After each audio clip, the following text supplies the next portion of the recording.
Nous allons maintenant parler d'une nouvelle solution nommée Fidelius, qui permet de moderniser les interactions avec les utilisateurs de vos applications.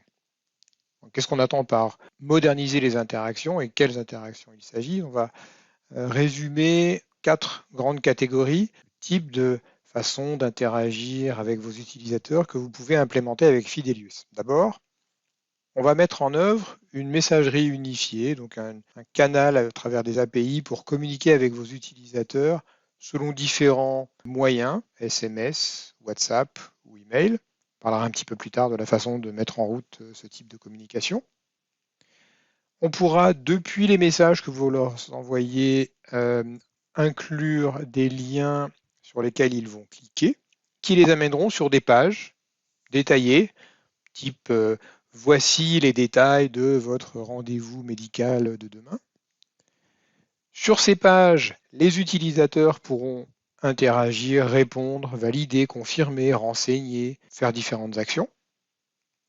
Et dès que c'est nécessaire, on pourra initier un chat pour engager une discussion et aller un petit peu plus loin dans l'interaction avec l'utilisateur en temps réel. Pour continuer un peu à illustrer les différents cas d'usage, on va les prendre un par un pour citer quelques exemples. On commence par le cas classique de notification d'un événement. Une nouvelle version de votre logiciel est disponible, cliquez ici pour l'installer. Ou la maintenance de votre système est planifiée demain et vous ne pourrez pas utiliser par exemple votre application bancaire entre telle heure et telle heure.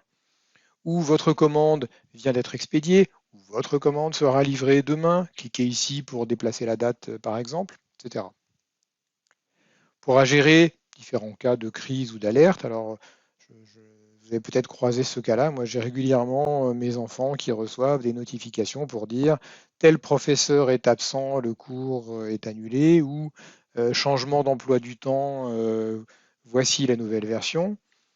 On pourra avoir des informations sur des événements, des dates de concert reportées, le restaurant vient de fermer, votre réservation est annulée, quelques exemples parmi d'autres.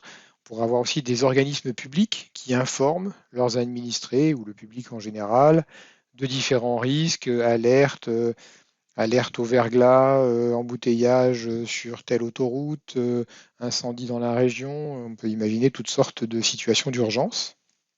Concernant les interactions personnalisées, le cas classique que vous connaissez probablement, c'est Doctolib. Je reçois une notification. Pour confirmer le rendez-vous, je clique dessus, je vois la page détaillée du rendez-vous et à partir de laquelle je peux interagir pour déplacer le rendez-vous, annuler le rendez-vous, faire différentes actions. Ou dans le cas de conférences, par exemple Elevate France, vous pouvez donc envoyer à une liste de personnes une invitation à partir desquelles elles peuvent là aussi répondre, confirmer leur présence ou l'annuler par exemple. Et donc il y a différentes possibilités là aussi d'interaction qui seront disponibles. Dans le cas un peu plus support technique, SAV, assistance aux utilisateurs, les cas classiques qu'on va souvent rencontrer, c'est j'ai besoin de discuter avec quelqu'un du support qui va m'aider en répondant à des questions ou en me guidant étape par étape pour trouver une solution. J'appelle mon fournisseur d'accès Internet, ma box ne fonctionne pas et il va me guider à travers différentes étapes, peut-être pour la rebooter et résoudre mes problèmes. Ou alors, si je veux implémenter des cas de chat sans solliciter des ressources internes, je peux mettre en place des choses un peu plus automatisées, soit pour guider l'utilisateur à travers une arborescence de choix prédéfinis, soit pour répondre à des questions, là aussi, des FAQ, des questions fréquentes, pour lesquelles on saura automatiser la réponse. Ensuite, s'il ne trouve pas, on pourra revenir à la situation précédente où là, c'est des êtres humains qui consacrent du temps à les aider, par exemple. Le dernier cas est lié à la sécurité. Ça aussi, j'imagine que vous l'avez croisé à l'occasion, où vous allez devoir utiliser votre mobile, par exemple, pour pouvoir faire une transaction sensible, un virement bancaire, par exemple. On vous demande de confirmer que c'est bien vous à ce moment-là de l'application. Et donc, ça peut être aussi une application Power Builder dans laquelle on va élever temporairement le niveau de droit pour réaliser une transaction sensible. On a eu un cas comme ça avec des hôpitaux pour lesquels certaines commandes de prescriptions et de produits sensibles nécessitaient l'intervention d'un personnel autorisé avec une authentification forte à ce moment-là.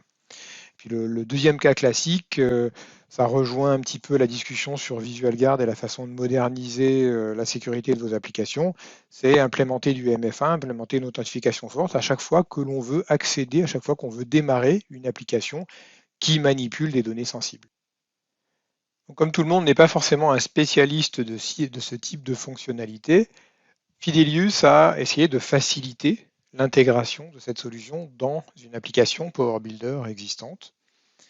D'abord en fournissant une PBL dédiée, prête à l'emploi, qui va simplifier donc l'intégration à votre application, puis l'initialisation et l'appel aux API.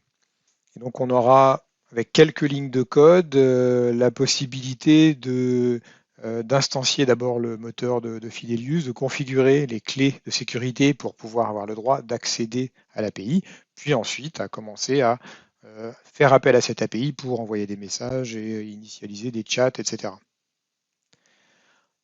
On expose avec Fidelius une API unifiée. Alors, ça veut dire quoi une API unifiée? Ça veut dire que c'est la même API, c'est les mêmes verbes qui sont assez simples. J'envoie un message, je vais avoir le résultat du message, etc. Donc il y a une liste de verbes assez simples qui sont les mêmes pour les différents canaux de messages envoyés. Ça veut dire qu'on n'a pas besoin d'apprendre comme ça plusieurs solutions. C'est une seule solution unique, quel que soit le type de message. Ensuite, les services Fidelius sont de type REST, qui est maintenant une architecture assez standardisée pour établir une interopérabilité entre les systèmes via Internet. Et cette norme commence maintenant à être assez répandue, assez connue. Ça permet d'utiliser assez facilement les services de Fidelius avec la plupart des plateformes et des langages de programmation, en particulier Power Builder. L'API elle-même est documentée avec, peut-être vous connaissez Swagger, une solution de documentation. Bref, tout ça est publié en ligne avec une documentation assez complète pour guider les développeurs sur chaque point d'entrée de l'API et sur chaque fonctionnalité. Et le dernier point, c'est qu'il y a un panneau de contrôle prêt à l'emploi qui permet de gérer et d'administrer la solution, de gérer les utilisateurs, de configurer les messages, de surveiller l'activité en temps réel pour réagir plus rapidement aux besoins des utilisateurs ou à d'éventuels problèmes de configuration que vous auriez à améliorer si nécessaire. Ensuite, outre l'aspect technique, il y a aussi l'aspect réglementaire pour lequel tout le monde n'est pas forcément un spécialiste et pour lequel l'équipe de Fidelius est là pour vous assister et vous orienter dans la bonne direction. Alors, ça couvre différents champs d'application. D'abord, il faut respecter la règle du jeu, les différentes règles relatives à l'envoi de messages. Ensuite, il faut configurer correctement pour assurer une communication efficace et éviter aussi tout problème juridique type vous n'avez pas respecté la loi sur tel ou tel point de confidentialité, de sécurité, de protection anti-spam, etc. Bref, voici quelques points que l'on peut citer pour lesquels tout est déjà anticipé, géré, et on vous assistera pour que tout se passe pour le mieux. D'abord, il y a des choses à prendre en compte dans les régulations, dans les règles locales. Il faut se conformer aux lois et aux régulations qui peuvent varier d'un pays à l'autre. Donc ça dépend du territoire où seront situés les utilisateurs qui reçoivent vos messages. Et il faudra donc se conformer aux exigences spécifiques des régions où les messages sont envoyés. Alors j'imagine la plupart du temps en France, mais pas forcément que seulement en France. On a des utilisateurs de Power Builder en France qui ont des applications ou des systèmes qui communiquent dans différents pays. Et donc il faudra juste s'assurer qu'on applique la règle du jeu correspondant à tous ces pays. Donc ça inclut par exemple des règles sur le type de numéro utilisé pour envoyer les messages.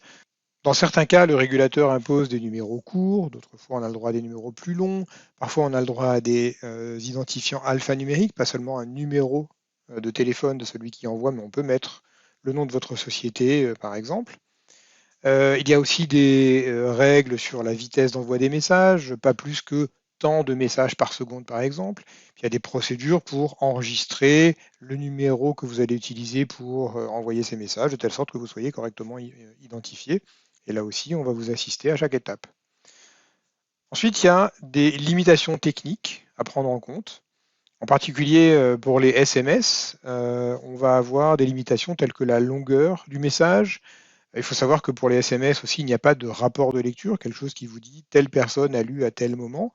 Donc, il va falloir le prendre en compte et le gérer correctement pour gérer les réponses des utilisateurs éventuels. Et ces règles peuvent varier selon les opérateurs de télécommunications. Donc là aussi, il faudra s'organiser correctement. Pour WhatsApp, les règles sont un peu différentes. Alors, WhatsApp était conçu à l'origine pour éliminer la plupart des limitations des SMS. Une communication, comme vous le savez, qui est un petit peu plus solide, un peu plus riche. Mais WhatsApp, et plus exactement Meta, qui en est le propriétaire, impose ses propres restrictions. Il faut par exemple que vous envoyiez des messages sur la base de modèles que vous aurez approuvés à l'avance. Quand on dit la nouvelle version de votre logiciel est maintenant disponible, vous pouvez l'envoyer autant de fois que vous voulez en mettant à l'intérieur évidemment des paramètres sur le nom de l'utilisateur, le nom du logiciel, etc. Mais il y a un template générique que vous enregistrez au préalable auprès de WhatsApp pour être certain de jouer le jeu tel qu'ils l'attendent et pour ne pas avoir de problème avec eux par la suite. Là aussi, on vous expliquera comment ça fonctionne. Ensuite, vous avez nécessairement à acheter d'une façon ou d'une autre des messages, puisque que ce soit des SMS et même des messages WhatsApp, à chaque fois qu'on en envoie, ça va correspondre à un coût, alors qui là aussi va dépendre éminemment de l'opérateur qui transporte le message. Donc on va avoir certains fournisseurs, par exemple de SMS, qui imposent d'acheter un paquet de messages à l'avance. Et donc dans ce cas-là, on a des outils pour gérer et suivre la quantité de messages envoyés, pour recharger un crédit quand c'est nécessaire. Dans le cas de messages WhatsApp, ils ne sont pas envoyés par message, mais ils sont envoyés par session, par discussion, si vous voulez. Et donc là aussi, on vous expliquera, il faut bien comprendre la structure de coût pour pouvoir gérer votre budget efficacement. Ensuite, on a certains points à prendre en compte du point de vue de la sécurité et de la confidentialité.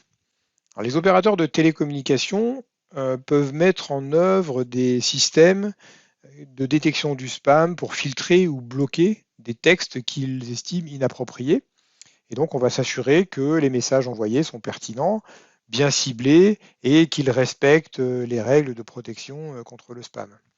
De même, on a aussi à prendre en compte les systèmes de protection contre la fraude sur les frais. Vous savez, quand on a des messages, on reçoit parfois des messages en disant faites ceci, faites cela, et si vous téléphonez, si vous cliquez dessus, alors là, vous êtes surtaxé de façon complètement inappropriée. Là aussi, il y a des protections et des mesures à prendre pour vérifier qu'on n'a pas de problème par rapport à ce type de règles. Le dernier point à mentionner dans cette catégorie, ce sont les clés des API qui permettent de sécuriser l'accès à l'API de Fidelius, permettent d'identifier la personne qui l'envoie. Et il faudra aussi par ailleurs que les informations des utilisateurs soient traitées et stockées de façon sécurisée. Ça rejoint un peu toutes les préoccupations de la RGPD sur la confidentialité, la protection des données personnelles, par exemple.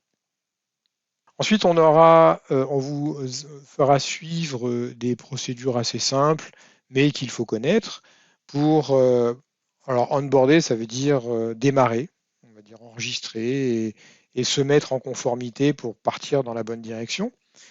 Pour WhatsApp, la procédure d'onboarding pour chaque expéditeur, donc pour chaque société qui envoie des messages est nécessaire.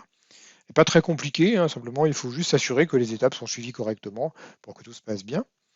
Il faut savoir d'ailleurs que les messages marketing sont maintenant autorisés sur WhatsApp.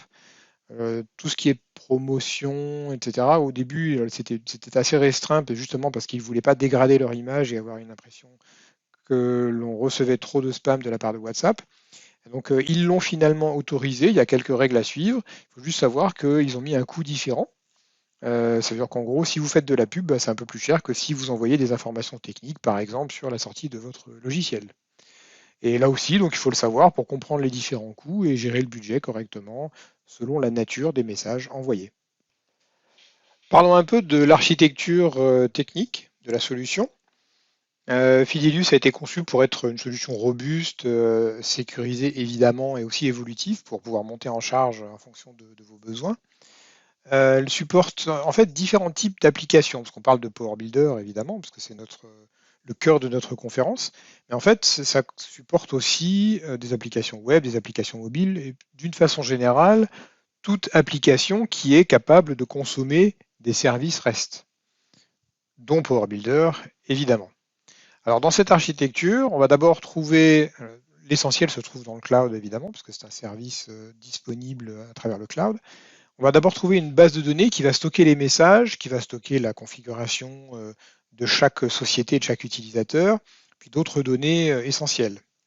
Ensuite, on va trouver un moteur de messagerie qui gère, lui, l'envoi des messages de manière efficace en fonction de la concurrence entre les différents fournisseurs pour optimiser le budget et aussi les performances, qui va gérer des files d'attente. Donc, il y a toutes sortes de mécaniques dont vous n'avez pas à vous occuper. Tout ça est géré automatiquement de façon transparente. On va trouver ensuite l'API unifiée, comme on le disait tout à l'heure, qui fournit une interface programmable pour intégrer Fidelius avec l'application et manipuler les fonctionnalités de messagerie, de chat, de pages d'information, etc., dont on a parlé précédemment.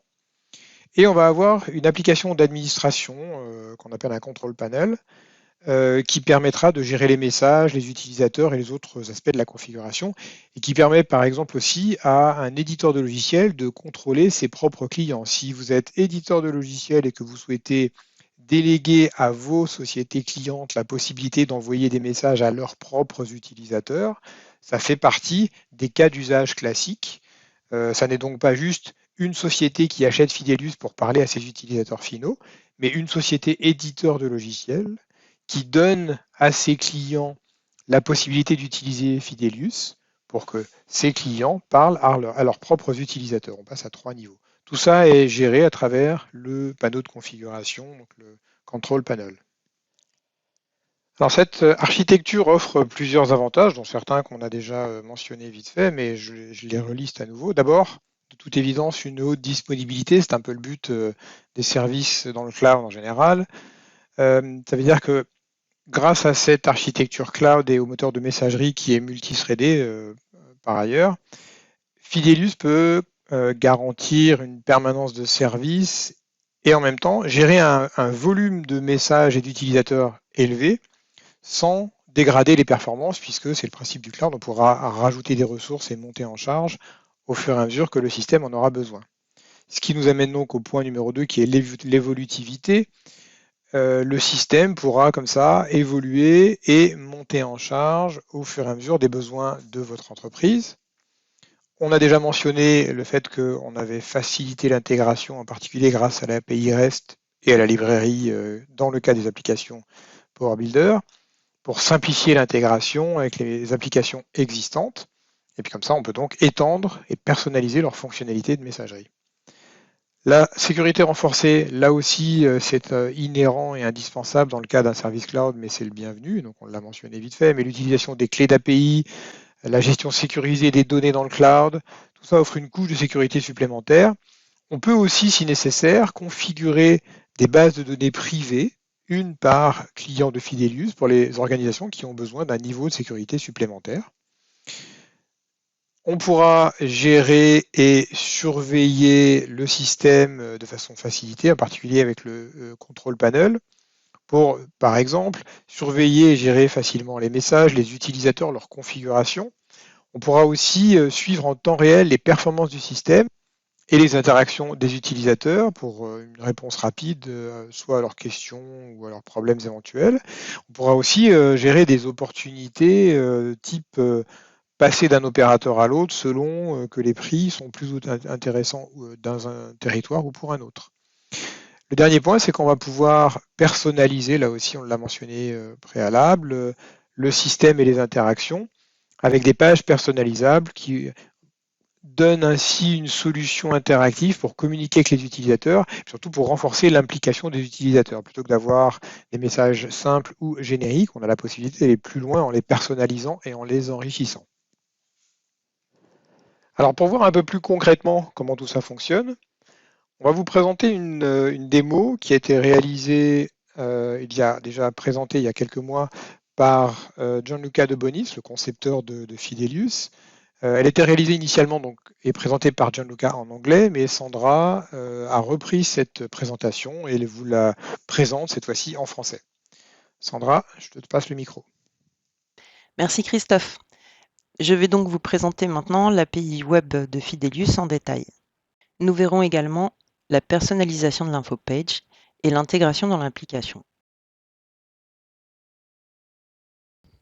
Voici l'API de Fidelius. Ici, vous pouvez voir la documentation générée avec Swagger. Nous avons donc le contrôleur de l'infopage qui permet d'interagir avec l'infopage et le contrôleur ISV qui doit être utilisé par les éditeurs. Testons cette API. Nous devons insérer la clé de l'API et les clés de l'API du client que vous allez recevoir. Ce sont des clés secrètes, vous devez donc les protéger correctement. Voyons maintenant comment poster un message via l'API web. Ok, nous avons donc ce post endpoint. Je le teste. Et ici, je vais coller le texte que j'ai préparé pour gagner du temps. Ok, c'est parti. Ça indique que j'utilise le canal WhatsApp. C'est le message qui va être utilisé et il contiendra également un lien. Ici, nous avons le destinataire. Un lien sera inclus dans l'infopage et dans l'infopage, nous aurons une chaîne de confirmation de rendez-vous. Et ici, nous avons le message qui sera envoyé immédiatement, mais nous pouvons aussi spécifier une date et une heure d'envoi. Les deux derniers champs ne servent pas pour les messages WhatsApp, mais ils ne gênent pas. On peut les laisser. Ce endpoint renverra donc 201 si le message est créé, 400 s'il y a une erreur, 401 si vous n'avez pas les autorisations. Par exemple, si vous n'avez pas saisi la bonne clé pour l'API partenaire ou client, ou 500 en cas d'erreur serveur. Si on exécute ce endpoint, on obtient un response body et un status code de 101. Voyons maintenant ce qui se passe dans le endpoint get. On indique l'ID du message et ce endpoint retourne 200 si le message est trouvé.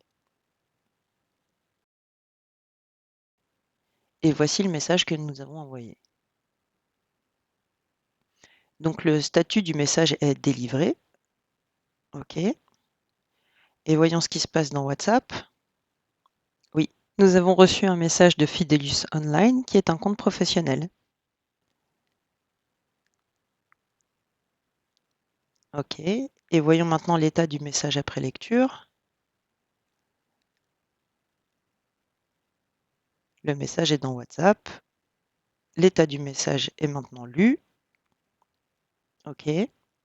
On retourne dans WhatsApp et on clique sur le lien. Donc le lien va ouvrir l'infopage. Ça affiche le texte de l'infopage.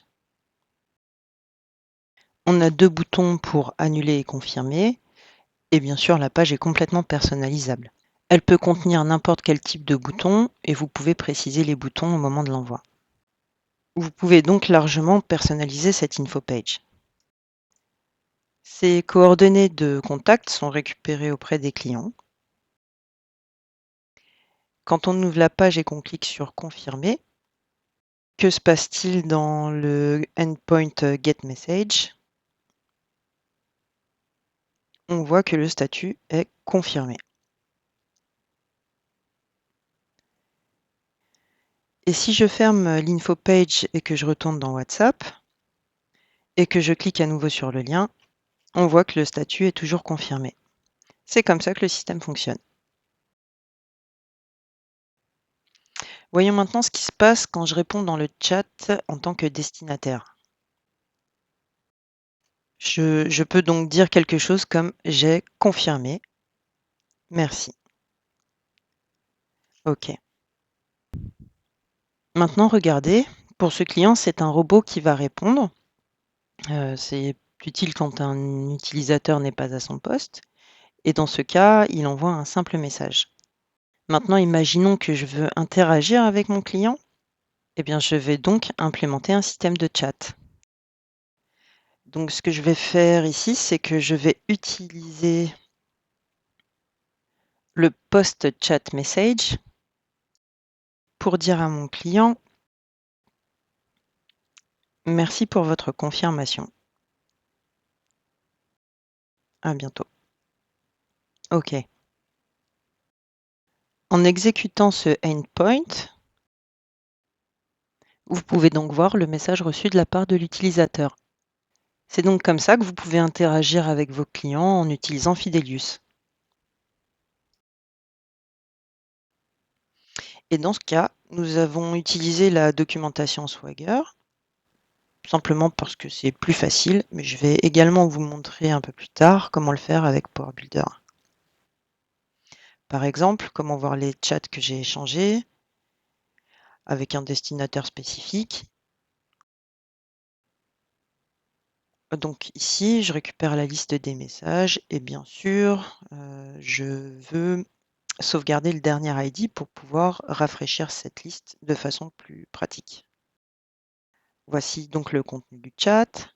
OK, donc de cette façon, je peux avoir la liste des messages échangés par chat. Je peux bien sûr envoyer une réponse au client. Je peux implémenter un système de chat dans l'info page ou avec un programme ou selon les besoins de mon application. Voyons ce qui se passe quand j'envoie le même message par SMS. Donc ici, je change juste le canal pour utiliser le canal SMS++. C'est un des canaux qui est configuré pour ce client. Je ne change rien d'autre, j'envoie juste ce message. Je vérifie les mêmes éléments que pour WhatsApp. Voici la réponse, le code message. Je vais au endpoint get. J'exécute et je vois que le message a été délivré. OK. À noter que comme le message est plus long pour un SMS, nous utilisons plus de crédit. Donc voyons ce qui s'est passé dans notre système de messagerie. Oui, nous avons reçu ce message exactement comme dans WhatsApp, sauf que le message est plus long pour un SMS. Mais je peux cliquer sur le lien, accéder à l'info page et voir le message pour confirmer. Ça fonctionne donc exactement comme avec WhatsApp. La seule chose qui a changé est le canal utilisé. On voit maintenant que le message a été lu parce que j'ai ouvert l'info page. Et en fait, il n'y a pas d'autre moyen pour savoir si le message a été lu. Et nous avons le statut de confirmation ici. On ne peut pas envoyer de chat par SMS, c'est juste un échange normal de messages avec le client. Donc je peux implémenter un système de chat similaire. Ça coûtera simplement beaucoup plus cher parce que les SMS sont comptés par message et pas par session comme dans WhatsApp. Voyons maintenant comment personnaliser l'info page. On voit ici que nous avons une structure graphique qui sera bien sûr personnalisée pour chaque client, chaque partenaire. Mais où trouve-t-on les données? Comment savoir que le rendez-vous a été confirmé? Comment connaître les coordonnées du contact? Comment connaître le nom du client? Toutes ces informations se trouvent dans le contrôleur de l'info page. Dans le contrôleur de l'info page, nous avons plusieurs méthodes qui incluent getCustomer, getMessageDetails, getCustomerContext et le post pour confirmer un message spécifique. Les codes peuvent être personnalisés par les éditeurs comme ils le souhaitent. Donc par exemple, dans cette info page, nous avons ce code message. Ce n'est pas le même message que nous avons déjà reçu.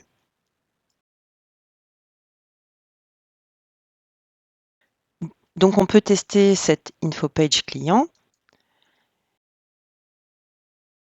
Et par exemple, on peut tester ce getEndpoint.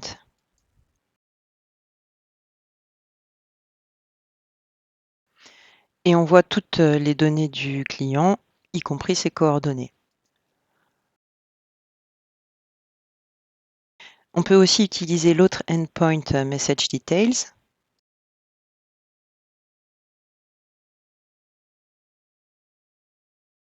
Et ici, on a le type de message, le texte de l'info page, qui peut être une chaîne de caractères, un objet JSON. On a aussi le statut de confirmation, et c'est sur cette base qu'on rafraîchit la page. Donc on a inclus la PBL Fidelius qui inclut le NVO Fidelius. On a donc ici, dans l'objet application, la création du singleton. Et on initialise l'objet nFidelius dans le open de la fenêtre.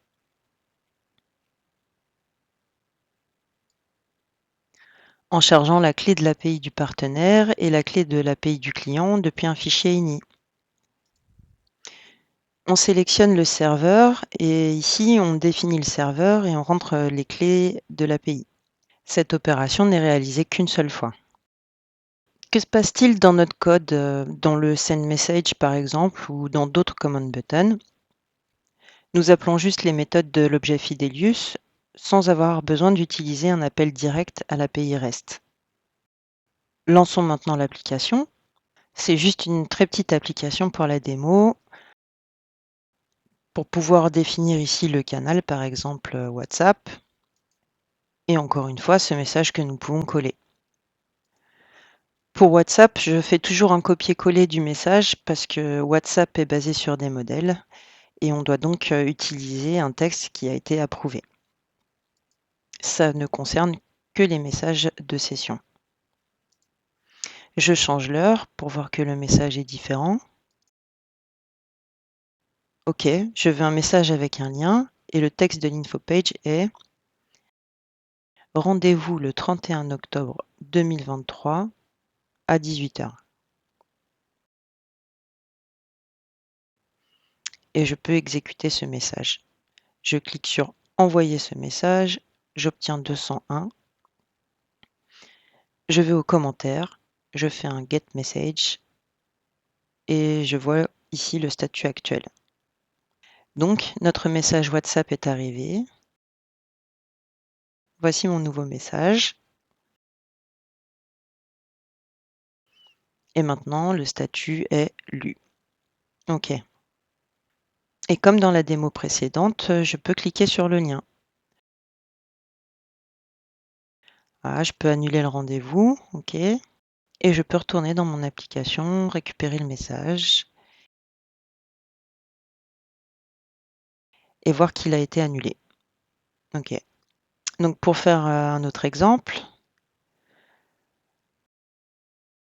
je peux envoyer le même message par SMS++.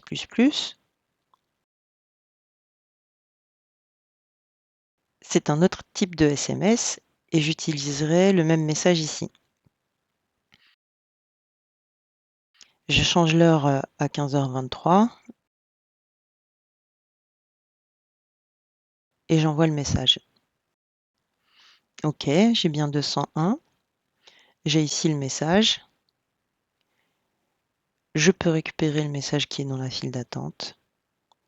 Et j'utilise maintenant l'API getModifiedMessage qui me dit qu'il y a quelque chose de nouveau à mettre à jour. Donc voici le message que je n'ai pas lu et vous pouvez voir que le message a été délivré et qu'il n'y a pas de nouveau message à collecter ou à mettre à jour. Donc si je récupère le message, je verrai que le message a bien été délivré. OK. Donc si maintenant j'ouvre mon client SMS, si je clique sur le lien comme nous l'avons fait plus tôt, l'info page s'ouvre. Et si j'annule ici le rendez-vous, je verrai dans le get message ou get modified message qu'il y a eu une mise à jour et que le message a maintenant été lu et le statut de confirmation est maintenant annulé. Et si je récupère le nouveau message modifié, il n'y a rien d'autre.